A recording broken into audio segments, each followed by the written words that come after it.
আপনারা যারা কাস্টমার আছেন তাদের জন্য এই ভিডিওটা যে দেখেন, এই মোবাইলে যখন আমরা কিনি যে ফু চেক করি, ফু দিয়ে চেক করি যে এটা ওয়াটারপ্রুফ আছে কিনা। আর এই হলো ওয়াটারপ্রুফের নমুনা, দেখতেই পাচ্ছেন আঠা দিয়ে করছে, যার কারণে এই ডিসপ্লেটা অলরেডি চলে গেছে। এখন কাস্টমারের এই ডিসপ্লেটা চেঞ্জ করতে হবে।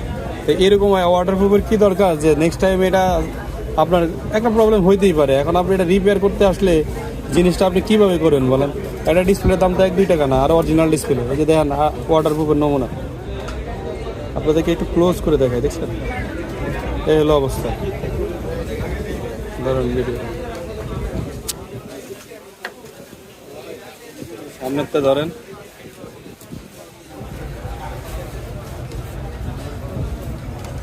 এই যে ফ্রেম দেখেন, এই যে ফ্রেম ছাড়া দিচ্ছে, এই যে এই ডিসপ্লেটা আমি যদি সেটটা যদি খুলতে যাই, কোনো কারণে ব্যাটারি সমস্যা হয়েছে বা অন্য কোনো সমস্যা, স্পিকার একটা প্রবলেম হইতেই পারে।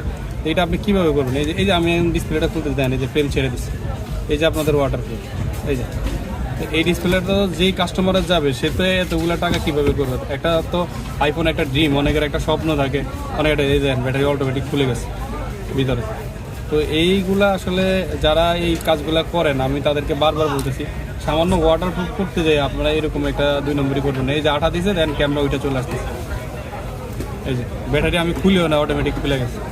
এই হলো নমুনা।